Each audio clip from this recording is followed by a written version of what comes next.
collected, I think is one of the words. I just want to mention something that Arvin mentioned, do more with less, which was just interesting just to think about that. As you're running around being busy in your businesses, is how much more can you achieve when you actually do a lot less. First of all, I just want to get a show of hands of who is in the room. So in terms of the size of your MSP, who's like a single owner, just on your own, working on your own? Just put your hands up. You're not going to get shot, you're not going to win a prize, you won't win anything. Good. 2 to 5, 5 to 10, 10 and above.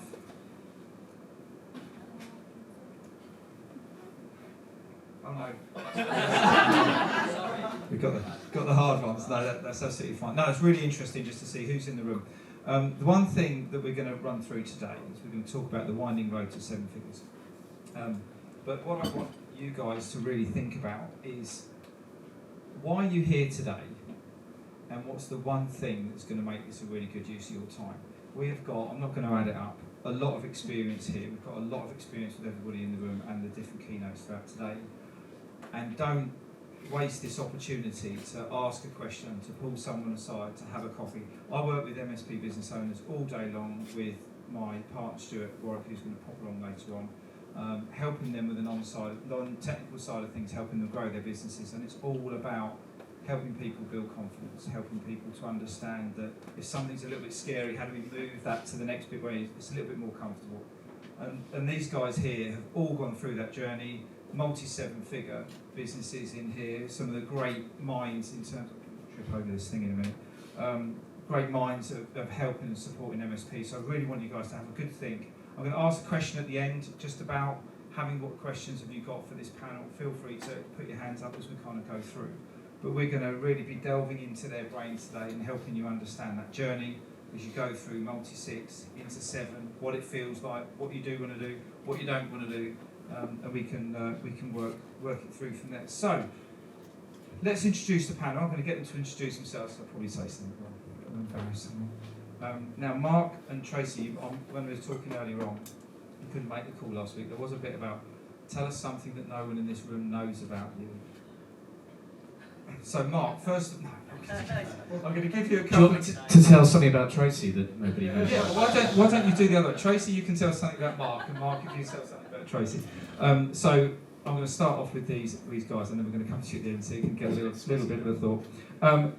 Quick introduction. Who are you? What do you do? Who do you help? Why are you here? So my name's Chris, I'm CEO at Apex Computing Services. We've been in business for about 18 and a half years. Daniel and I are business partners. We started in Daniel's back bedroom developing websites, and that sort of spiralled into what it is today, which is a multi-7-figure MSP.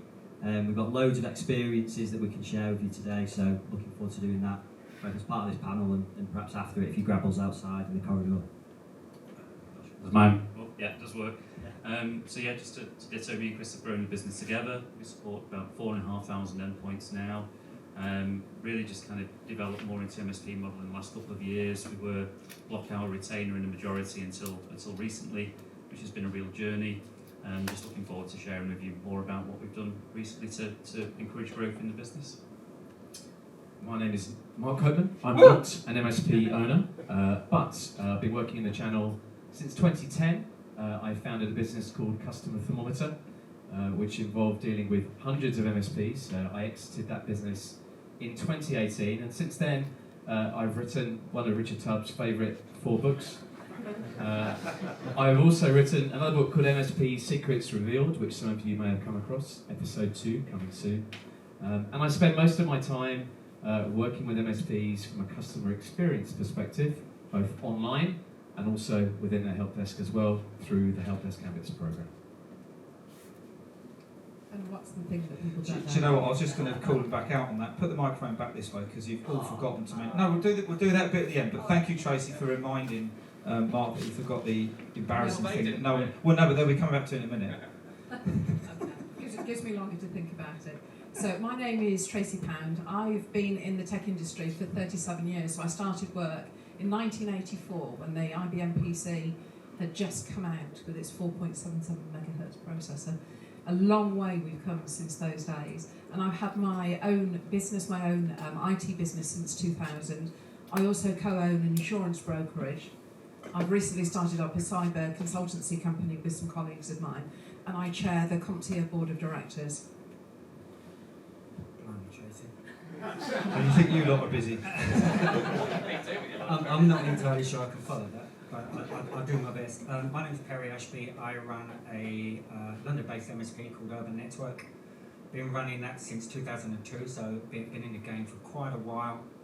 I also sit as the chairman of the IT peer group called Network Group, and I'm hoping somewhere along the line I can share some sort of value to you guys in the room today. Do you want me to start?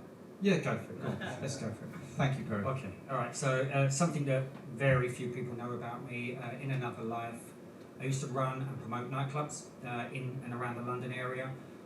Big dance music and house music fan, and I love that scene. Something that I don't share too often is one of my other favourite genres of music is country music, and I love Dolly Parton and Kenny Rogers. Hey. Fantastic. Thanks for opening up. Let's give him a round of applause.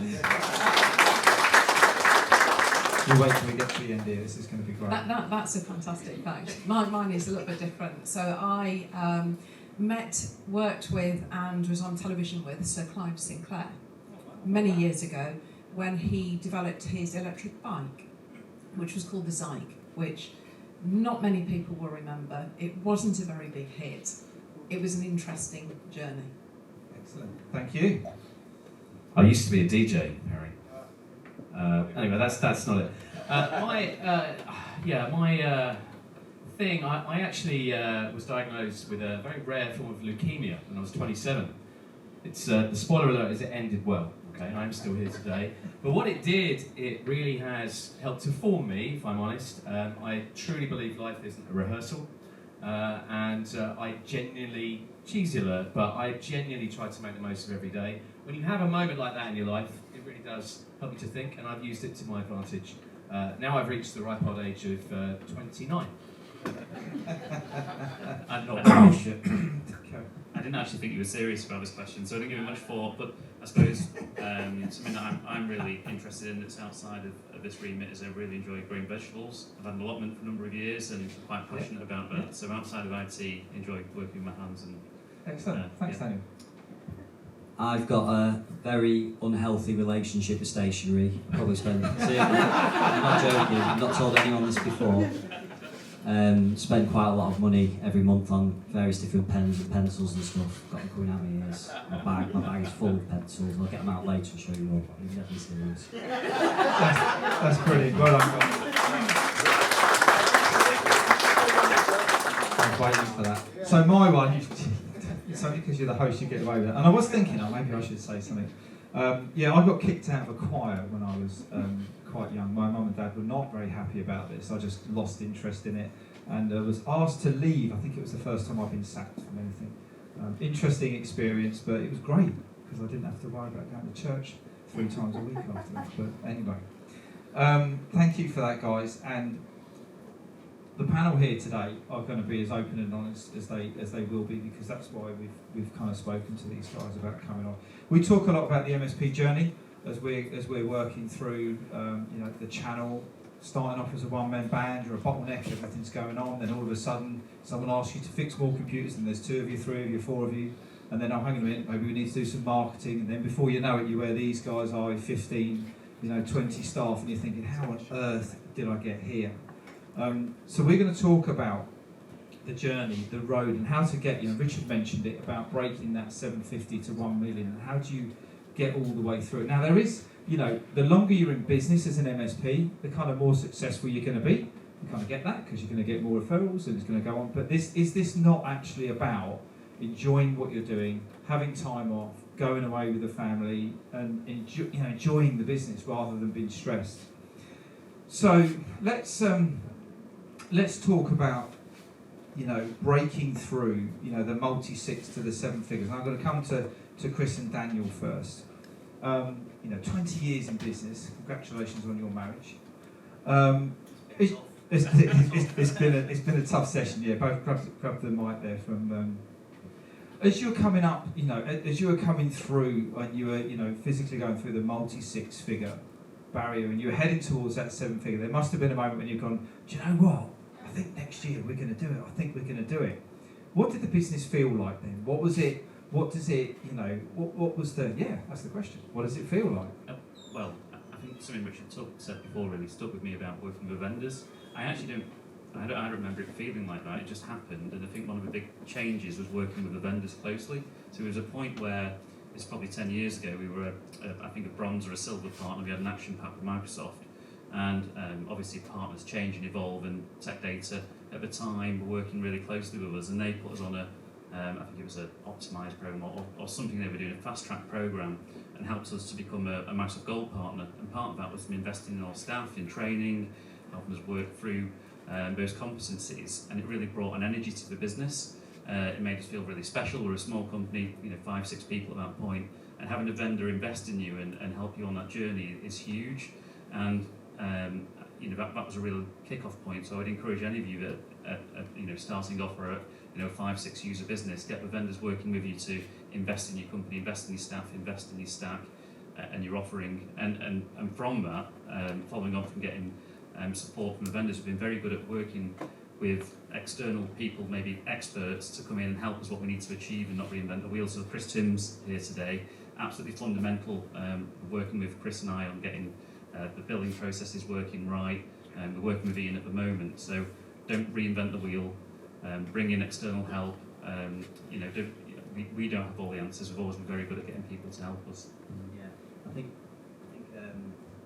I'm just going to flip the question a little bit, and something that we didn't do, but looking back now, something that would massively have helped us back then, perhaps can help you guys, is having in your head what your next hires are. So for us, we were always sort of on the back foot. We're really busy. We're both technical owners.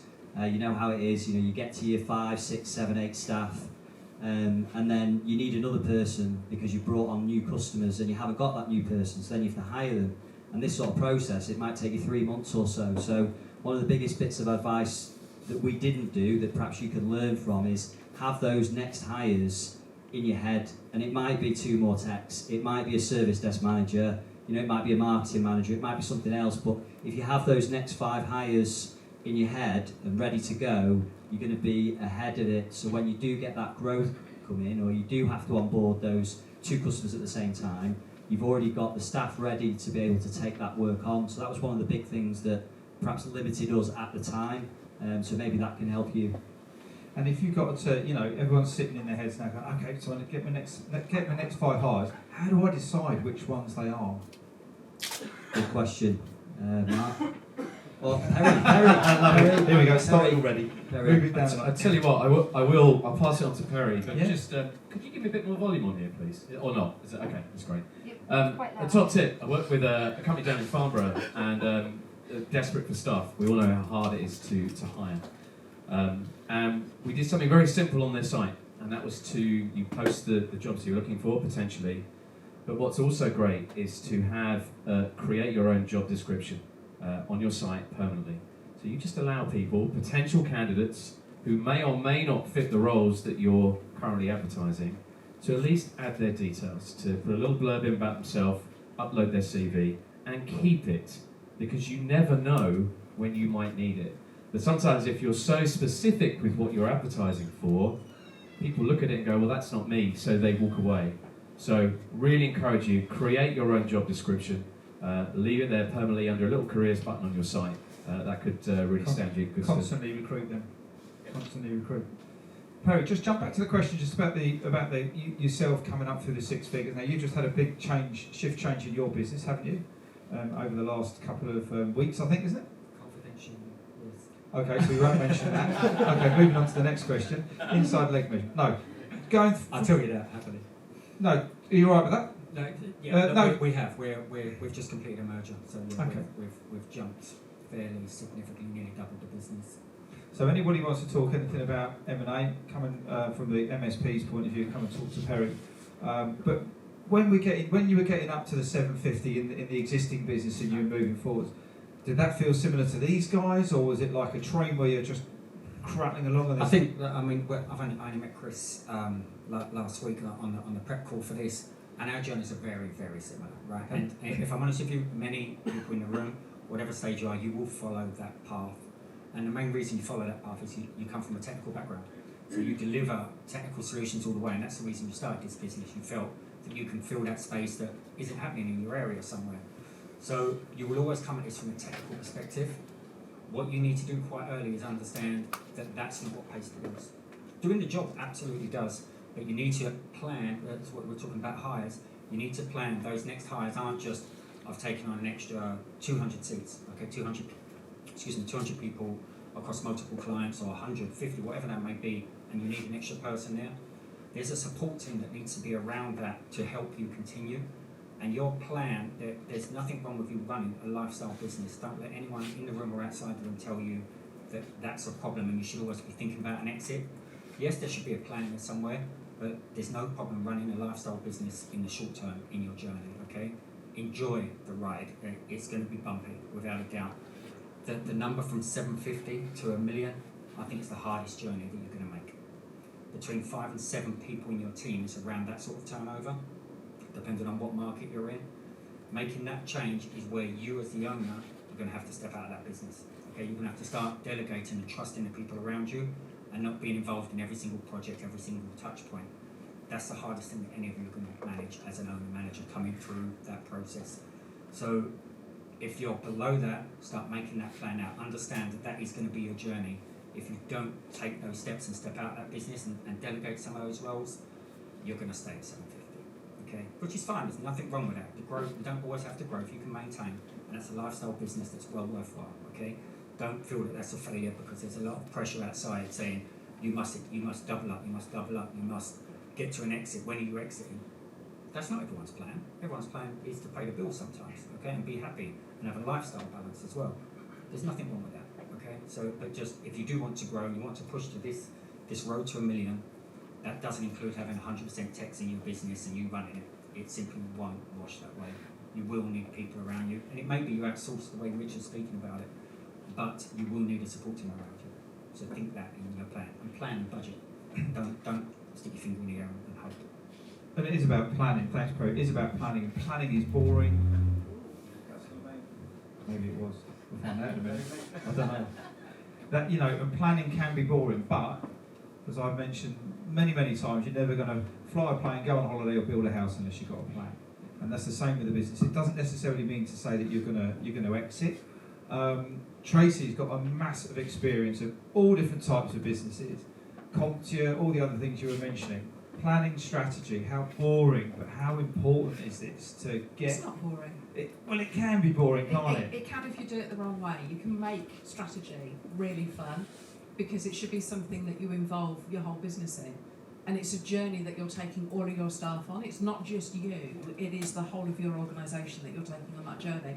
And kind of you need the culture that encourages that, because if you want to grow really big, you need to keep people engaged within your own organisation. So to have your staff feel like they're part of that journey will make it so much easier to get to the goal that you have in mind. But the other thing I was also going to say was, when you get near to that 1 million goal, you need to start thinking about what your next goal is. Now, it may be that you want to maintain, as Perry said, at that level.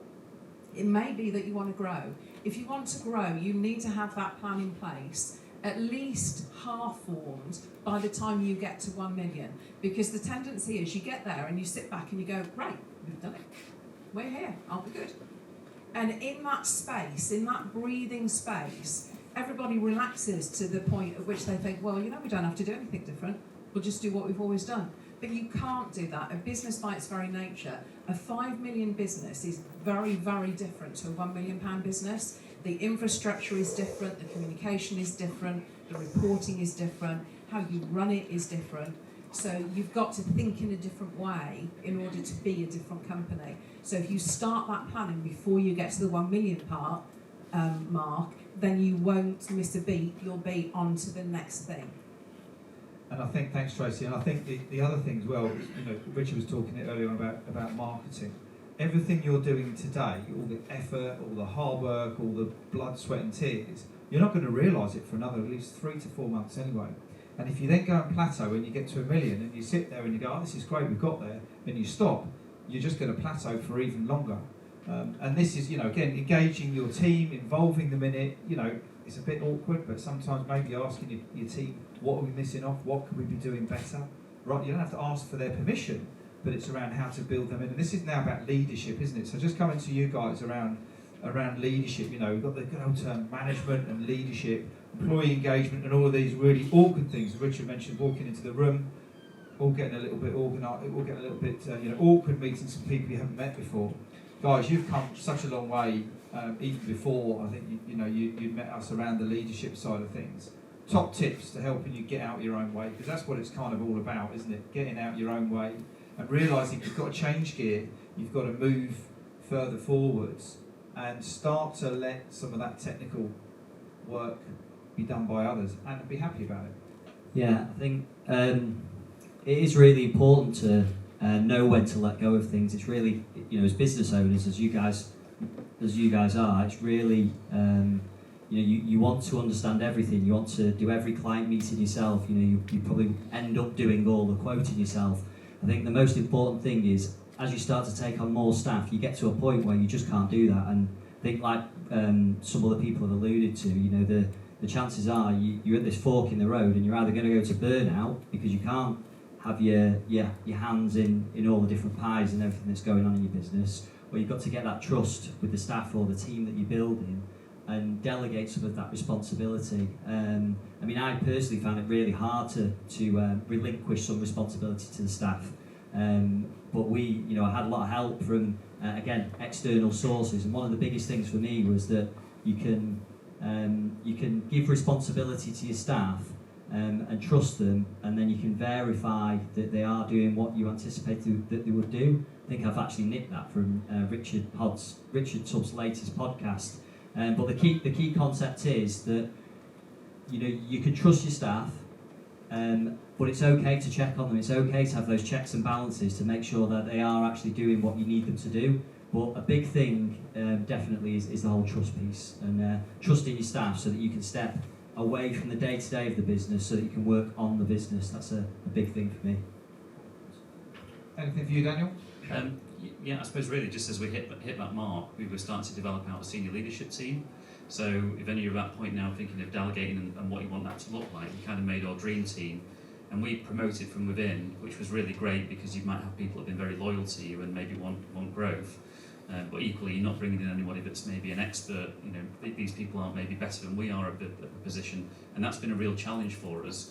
And we're kind of grappling with that now of promoting people from within, but having to really support them in that role. But that is kind of a point when we hit the 1 million, 1.5 million, it became really evident that we needed to build that structure. We've chose to promote from within, but that has its challenges as well, and that's something that you need to think about when you start that journey. Thanks, Daniel. So building a business is actually only about two things: building and leading a great team, and knowing your data. It's kind of as simple as that. When you have a great team and you can lead a great team, who struggles? And this is all right to put your hand up in here. And I know that you shouldn't ask a negative question, but who struggles with kind of letting go and trusting some of your team, and you're the best tech in the world and everything like this? Okay, any more hands? Yeah, I'm sure the rest of you lie about other stuff, but that's good. Okay, right. Mark, talk to me about trust. Over the years, customer experience, what you've learned with the MSPs that you've worked. Magic wand moment to help people. What do people need to do to help starting to let go a little bit? I heard one of our clients say the other day, as soon as you get to the point where you accept that someone's going to do the work 80%, you're good. What's your view on this? I think when it comes to, if we go to help desk, you're talking about now. Yeah. I think it's about empowerment, and I often work with companies who, but I think if we all look into the corporate space, and I know we're not there, but so often this is the sort of the polar extreme. We're all used to calling up a corporate organisation and computer says no. Okay, we all know that. And that's because of the constraints that those individuals on the help desk are put under. And I think it's really important, as we're talking about delegating and trust, to allow your teams, and I think sometimes we forget the folks, whether it be 1 or 2 or 3 or 10, people on your service desk, help desk, they are, for that moment when they're dealing with your customers, they are the face of your brand. I think it's very easy to forget that from time to time. It's quite an overwhelming thing for a young person, if they're 22, 23, out of university, just gone through some certifications, to have that responsibility. But it's actually worth pointing out. And so I think if they are given that trust by whoever is running that help desk, they are given certain parameters to work within to enable a customer to get what they need. Whether it be, and this is probably a daft example, but if you do need to send a printer and a taxi round the corner just so they can print that afternoon because there's something really important going on, for them to just be able to do that and not worry about if they're going to spend 50 quid or not. But actually, it's more important to do the right thing for that customer within parameters. But unless those individuals know that they feel able to do that off their own back without waiting an hour to check with whoever, it's a great feeling to be able to solve someone else's problem. So I think for me, the single answer to all that is empowerment and allowing people to do what is right. Set that expectation exchange, don't you? I think what Mark's just said there, You're all right. yeah. What Mark's just said there is key. So one of the things that we did do, because as a business owner, you become the bottleneck, and you don't want to be. You don't want your staff knocking on your door to authorise a USB cable for 20 quid because you create that bottleneck that doesn't really need to be there. So what Mark said there, what we did in our business was we gave everybody the responsibility that they could spend up to £100 without coming to see us. Whether it be fixing a problem for a client, something's gone faulty, then we need to replace it. Whatever it is, if it doesn't have a detriment to the business and it improves things and it stops that bottleneck and you're empowering your staff and you're allowing them to go out and sort of act, like you said, as the face of the company, and it doesn't cost a lot. I know, you might be thinking I've got however many staff and they're all going to spend hundreds of pounds a week. In reality, it doesn't really work like that. But yeah, that was a good point, Mark. Yeah. And they feel very valued with that as well because they're empowered, don't they? But I just wanted to add just a slightly different skew on it. So there's empowerment, there's trust, and there's abdication of responsibility.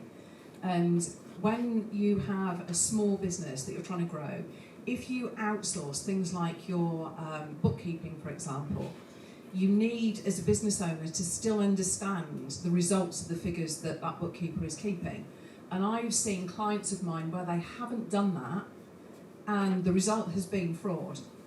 I've had 2 clients across my 22 years in business where they've had to have somebody taken to court who's gone to prison for committing fraud. One of my clients had £80,000 taken because they didn't keep an eye on what was going on with their bookkeeper. So if you are outsourcing, which is a great thing to do because it does free your time up, you still need to know the results of what that outsourcing is. So if you're outsourcing your finance, you still need to know what your cash flow looks like, what your profit looks like, what your margin is, what your balance sheet looks like. They're important figures and they become more important as your business grows.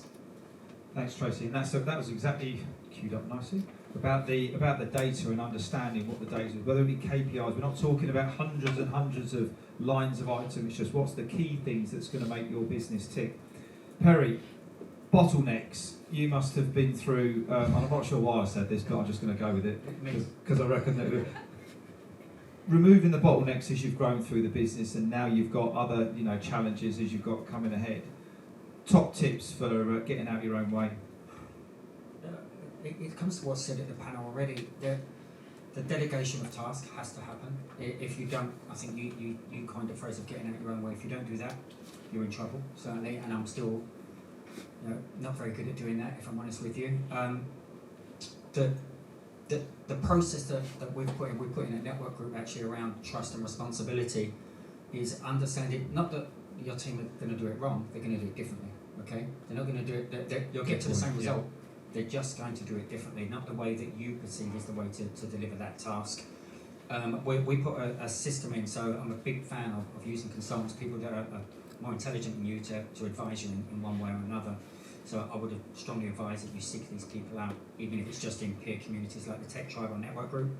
But you absolutely seek these people out because they've already run the mile that you're running. So definitely listen to them. We put a system in called, I call it RACI, but I believe it's pronounced RACI, R-A-C-I. and it's about being responsible and accountable across a particular task or a set of tasks.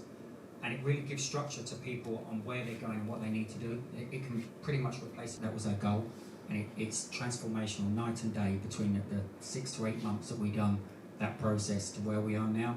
The team are just fluid. They work together. It's a great process that we went through.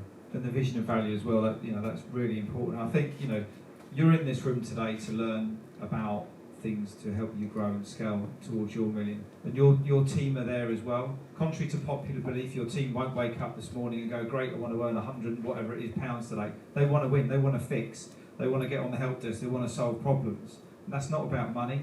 And this is now lining up your leadership, lining up your processes so that you're ready to scale and grow and make your life a lot easier. Now we're going to move tact a little bit. I don't normally do this because I'm not techie, but I kind of suppose I need to for a point. Systems and processes, and I hope I'm not going to rip something from Ben's podcast he did on mine. Mentioned earlier on about my podcast, but I mentioned it again, IT Experts podcast, you want to listen to it, it's great. I was talking to Ben last week and he said something which was amazing, really, really simple. I've got it written down so I'll get it right. You create your processes first, and then you look at what systems to help you create your processes. The amount of times we get clients come to us and we say, what stack are you using? And it's longer than the Queen's speech. It is absolutely such a great lot. And we had a really, really great chat about this. And I just thought that was beautifully simple. Create the processes you want in your business, and then what systems you want to go on top of that. So, technical side of things. We're not going to go on about this because we've got all the technical, but I know that we had a conversation about this last week. How do we decipher the fog of either different vendors, different systems, different processes as you're going through? Do you start with, I'm going to go with everything, and then when we get to 1 million, some of them still be here? How on earth do you just start off, I guess, assessing your stack or what's the most efficient way to run the business? This is a really difficult question to answer, and I haven't got the answer. You did last week. Did I? Yeah. What did I say last week? Last week you said... that was about something else.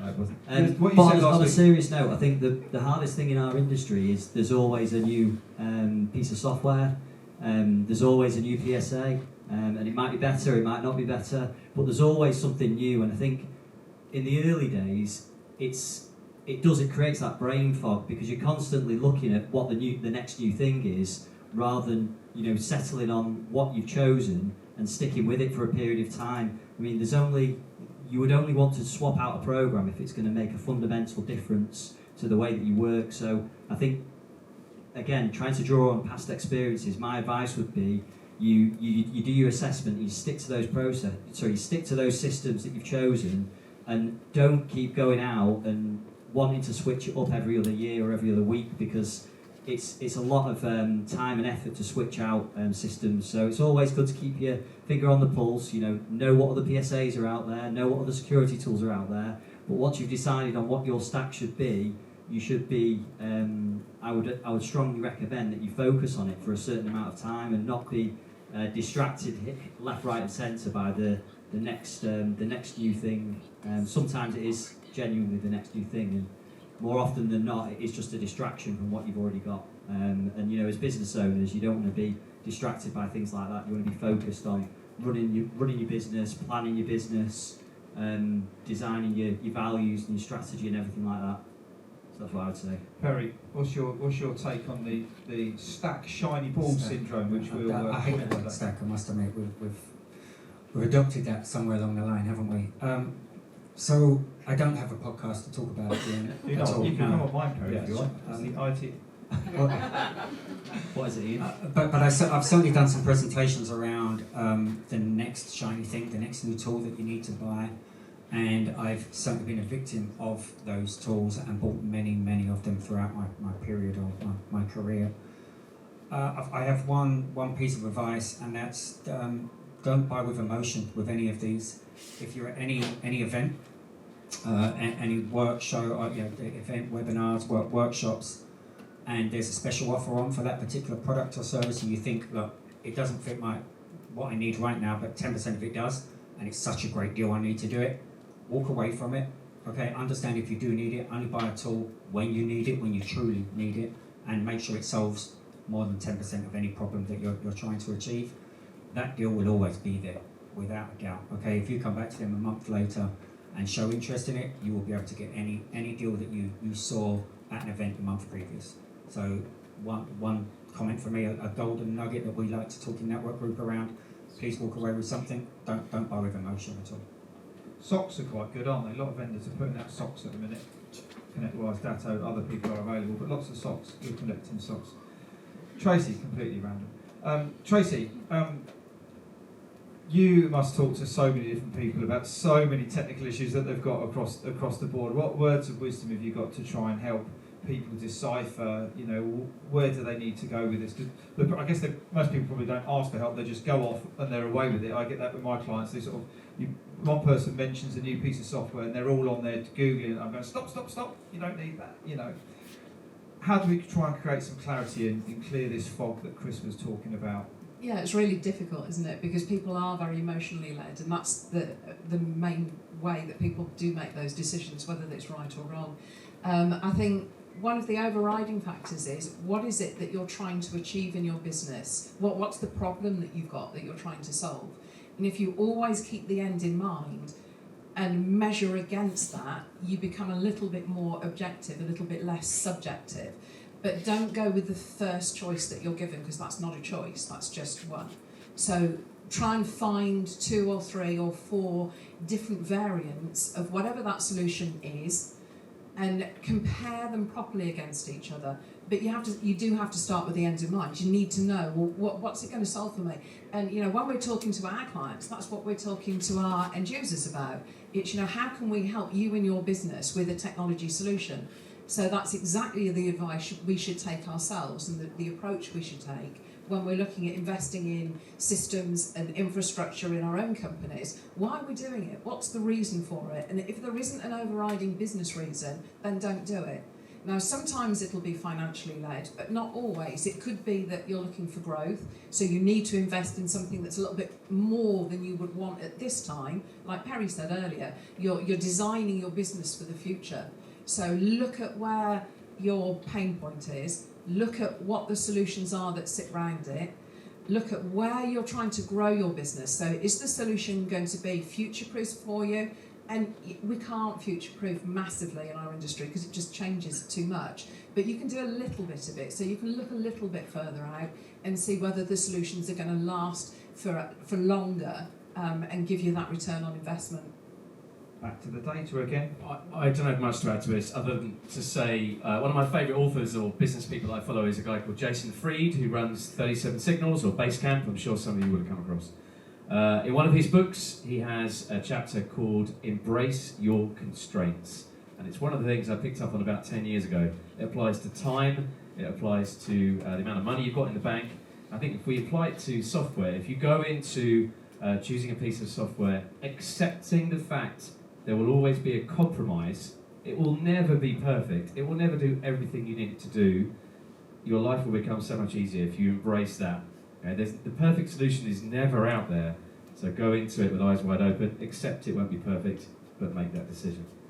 Thanks, Mark. So just moving into the kind of final phase now, just want you to think again, but what's the one thing you want to get out of today's session, either this session or the event, and make sure that you've got that in your mind so you can either ask questions at the end of this session or when we break shortly. Mark, sticking on customer experience, referrals are great. The longer you stay in business, you're kind of like going to be okay.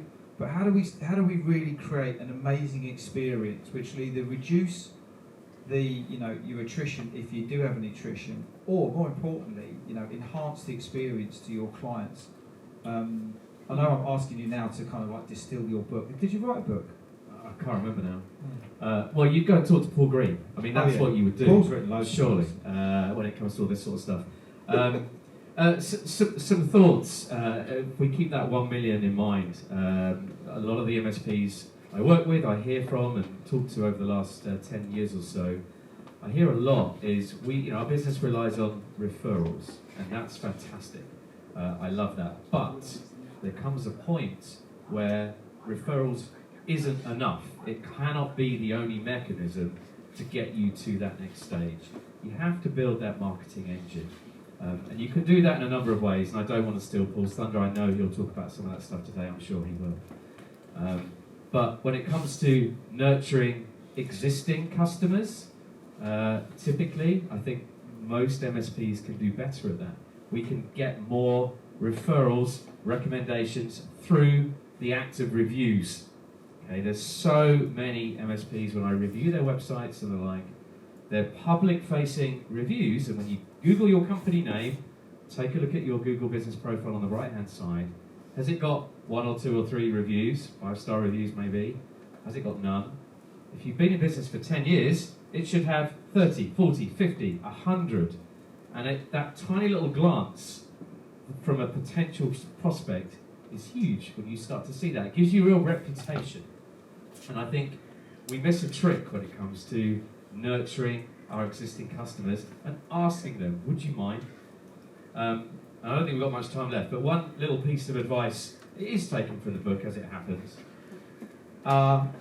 Ticketing, so other books are available, are a gold mine of marketing materials.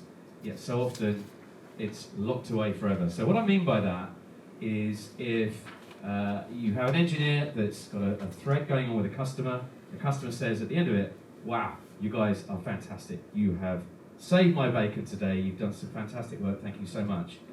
And the technician or engineer will typically have a little brief smile at themselves, thumbs up, and then they'll close that ticket. And that copy, those very, very valuable words are gone and lost forever.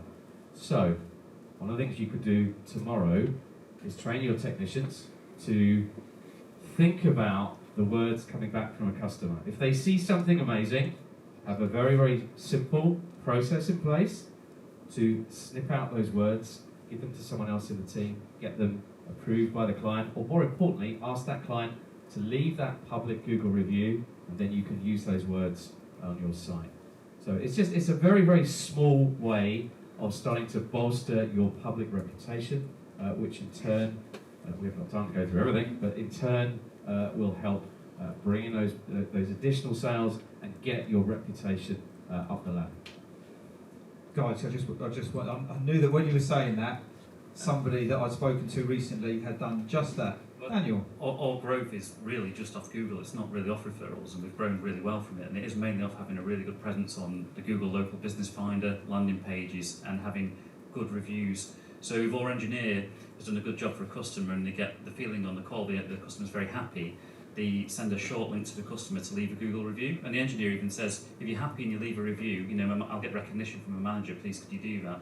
And then we give the engineer a £20 bonus. Now, we've got 100 plus 5-star reviews, and the majority of them are genuinely from customers that are very happy, and they've left a review because they're happy, they're genuine reviews. But it kind of really energises the engineers as well, and so some of the more junior engineers, it's a really good revenue stream for them.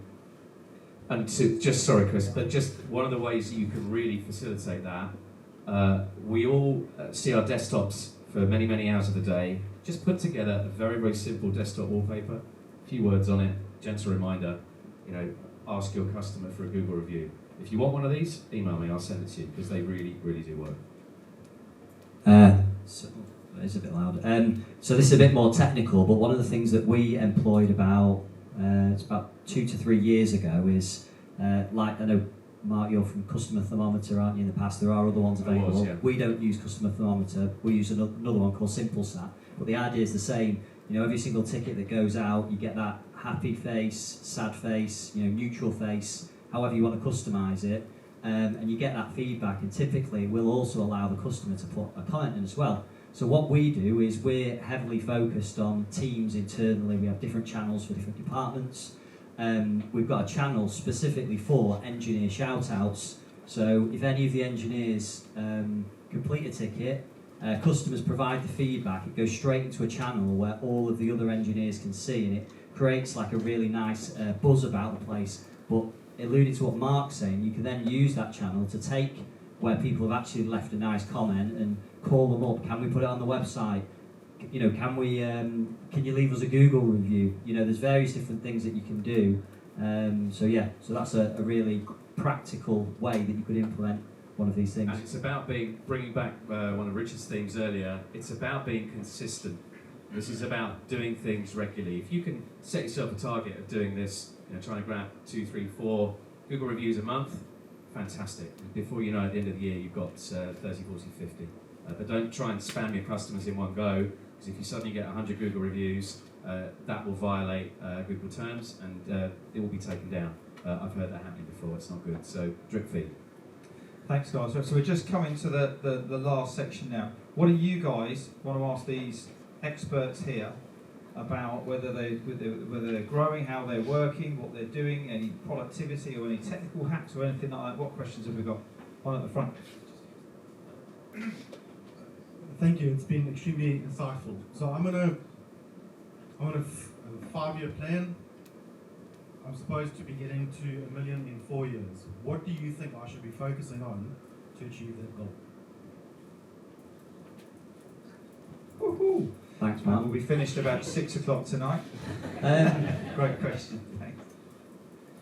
So we're going through something similar now, slightly different numbers, and one of the things that's massively helping us is we're engaging with an external consultants, and a big part of that really is around the planning, as Ian has alluded to. So the most important thing, where you want to be, and that's 4-year journey. You need to work out what does it look like in year 3, what does it look like in year 4. When you've got your 1-year plan, then you need to work on the quarters. This is where I want to be in a year. Where do I want to be in quarter 1? Where do I want to be in quarter 2, quarter 3, quarter 4? And then you want to distribute that between your team so that other people have got ownership of that as well. If you are a one-man band, obviously you can have full ownership of it, but you want to break it down into smaller chunks. And to coin a phrase that Ian normally says, how do you eat an elephant? One piece at a time. So you need to break that 4-year vision down into what do I need to do tomorrow, what do I need to do next week, and that's the best way to do it. Yeah. He remembered it, didn't he? Does everybody know what he means when you eat an elephant one chunk at a time? Yeah, could you just nod? See that? You're nodding. The nodding because you said it. You're nodding. Right, what are the questions? What else have we got? Are we all going to answer that or not? Oh, Carry on. Sorry. I've not done it with I wasn't going to, but we could just... I've not done it with MSP. I have done it with a SaaS business. And my simple answer to you is have brilliant people around you, including your family, and accept there'll be bumps in the road. Just keep your head straight, because it's tough. If it was easy, everyone would be doing it. Yeah, I'd echo that. You want people around you who can guide you through that process. People who've been there, done it, got the experience, know the pitfalls, can help you avoid those pitfalls. But your family absolutely needs to be behind it too. I'll give you 2 things. First, start planning your sales and marketing now. Start doing it. It's going to take you 6 to 9 months to even think about getting any type of effort from it. So I know a number of people spoke about content marketing. So do a little bit more than you're doing now. You haven't got to be overwhelming. Do the elephant trick for sure, but do something. Secondly, the 80-20 rule around look internally. Look at your client base now, and if you don't have it, create a sales matrix, that white space matrix, and look at the white space. I guarantee you'll find a big chunk of revenue sitting in that white space. Anybody else want to ask a great question and get 5 answers? I'm just going to come back on that. And the other thing is 6 answers. The most important thing is it's really difficult to acquire new customers, and I would make sure you've got a heavy emphasis on looking after the ones you've got, because it's a lot harder to acquire a new customer and it's to lose some of the old ones. So look after your customers, make sure you're providing value. Brilliant, thanks guys. Last thing we're just going to talk about is community. You're here today for the SuperOps community. We've got the Tech Tribe, we've got CompTIA, we've got the network group. I'm just going to fly down, or we'll come back the other way, whichever way we are. Community, Perry, how important is it at a scale out of 1 to 10? If you were to eat an elephant, how long would it take?